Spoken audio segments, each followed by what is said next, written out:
കൊല്ലത്തെ UDF സ്ഥാനാർത്ഥി ബിന്ദു കൃഷ്ണ തന്നെ ചേരുന്നുണ്ട്. ഒരു അപകടം പറ്റിയിരിക്കുന്നു, മകൻ്റെ പേരിലുള്ള വാഹനമെന്നാണ് പറയുന്നത്, അങ്ങനെ തന്നെയാണോ?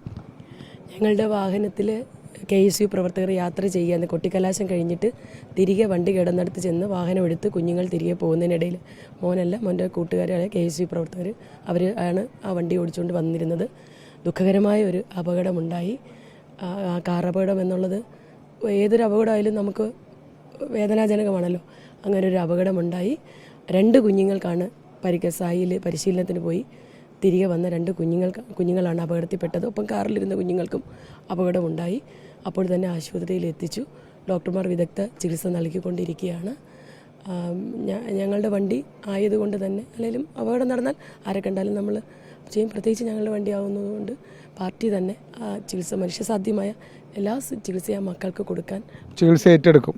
തീർച്ചയായും അത് ഏറ്റെടുക്കണോ, ഞങ്ങളുടെ ഉത്തരവാദിത്വമല്ലേ.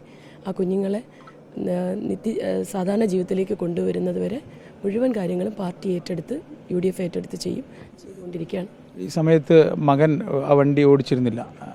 ഇല്ല, മോൻ ആ വണ്ടിയിലും ഇല്ല, പരിസരത്തും ഇല്ലായിരുന്നു. അപകടം നടക്കുന്നത് നമ്മുടെ KSRTC സ്റ്റാൻഡ്. ഞാൻ അതിനുശേഷം അവിടെ ചെന്ന് ദൃക്സാക്ഷികളോടൊക്കെ കാര്യങ്ങൾ ചോദിച്ച് മനസ്സിലാക്കിയിരുന്നു.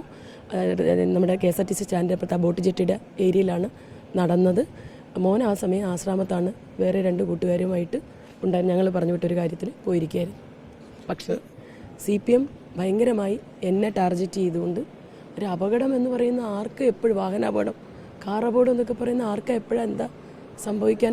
ഈ പരിക്ക് പറ്റിയ ആളുകളുടെ കൂടെ തന്നെ ഉണ്ടാവും അവർ ഭേദപ്പെടുന്നത്. അവരെ ആ 2 മക്കളും ഹോക്കി കളിക്കുന്ന കുഞ്ഞുങ്ങളാണ്. അവരെ 2 പേരെയും ജീവിതത്തിലേക്ക് കൊണ്ടുവരുന്നവരെ ഞങ്ങൾ ഒപ്പമുണ്ടാവും. പ്രാർത്ഥനയോടെ ഞങ്ങൾ ഈ ആശുപത്രിയുടെ മുന്നിൽ നിൽക്കുക. എന്തായാലും അതാണ് ബിന്ദു കൃഷ്ണ പറയുന്നത്. അവരുടെ വാഹനം തന്നെയാണ് അപകടം സംഭവിക്കുകയും ചെയ്തു. ആ കുട്ടികൾക്ക് അവരുടെ എല്ലാ ചികിത്സാ സഹായവും ഏറ്റെടുക്കും. അവരെ ഈ ഭേദമാകുന്നവർ ആശുപത്രിയിൽ നിന്ന് ഭേദമാകുന്നവരെ അവരെ സംരക്ഷിക്കുമെന്നാണ് നിലവിൽ എന്തായാലും UDFൻ്റെ സ്ഥാനാർത്ഥി ഈ വിഷയവുമായി ബന്ധപ്പെട്ട് പറയുന്നത്. എന്തായാലും പോലീസ് ഇതിൻ്റെ നടപടിക്രമങ്ങൾ നിലവിൽ പൂർത്തീകരിച്ചു വരികയാണ്. കാരണം ഈ വാഹനം ഓടിച്ച ആളുടെ മെഡിക്കൽ ഉൾപ്പെടെ പോലീസ് ഇതിനോടകം എടുത്തു എന്നാണ് മനസ്സിലാക്കുന്നത്. ഇതിൽ മദ്യപിച്ചല്ല വാഹനം ഓടിച്ചതെന്നാണ് പോലീസിൽ നിന്ന് ലഭ്യമാകുന്ന വിവരം. ഒപ്പം തന്നെ ഈ വാഹനം നിലവിൽ പോലീസ് കസ്റ്റഡിയിൽ എടുത്തിട്ടുണ്ട്. മറ്റ് നടപടിക്രമങ്ങൾ പോലീസിൻ്റെ ഭാഗത്ത് കൊല്ലം ഈസ്റ്റ് പോലീസ്, കൊല്ലം ACP രാജേഷിൻ്റെ നേതൃത്വത്തിൽ നിലവിൽ പുരോഗമിച്ചുകൊണ്ടിരിക്കുകയാണ്. ACP നേരിട്ട് സ്റ്റേഷനിലെത്തിയാണ് ഇതിൻ്റെ നടപടിക്രമങ്ങൾ ഉൾപ്പെടെ നിലവിൽ വിലയിരുത്തിക്കൊണ്ടിരിക്കുന്നത്. കുറച്ച് സമയങ്ങൾക്ക് മുമ്പ് ചില രാഷ്ട്രീയ നേതാക്കളൊക്കെ തന്നെ CPM നേതാക്കളൊക്കെ തന്നെ ഈ പരിക്കേറ്റ വിദ്യാർത്ഥിനികളെ ഇവിടെ എത്തി കാണുന്ന സാഹചര്യമൊക്കെ ഉണ്ടായിരുന്നു. എന്തായാലും ഈ അപകടവുമായി ബന്ധപ്പെട്ട് പോലീസിൻ്റെ അന്വേഷണം തുടരുകയാണ്. മകൻ ആ വാഹനത്തിൽ ഉണ്ടായിരുന്നില്ല, ഓടിച്ചത് മകനല്ല, മകൻ്റെ പേരിലുള്ള വാഹനമാണെന്ന കാര്യം UDF സ്ഥാനാർത്ഥി അംഗീകരിക്കുന്നുണ്ട്. ഒപ്പം തന്നെ ഈ കുട്ടികളുടെ ചികിത്സ അപകടം പറ്റിയത് തങ്ങളുടെ വാഹനം ആയതിനാൽ തന്നെ ചികിത്സാ ചിലവ് ഉൾപ്പെടെയുള്ള കാര്യങ്ങൾ വഹിക്കും എന്നുള്ള കാര്യവും ബിന്ദു കൃഷ്ണ നിലയിൽ വ്യക്തമാക്കുന്നുണ്ട്.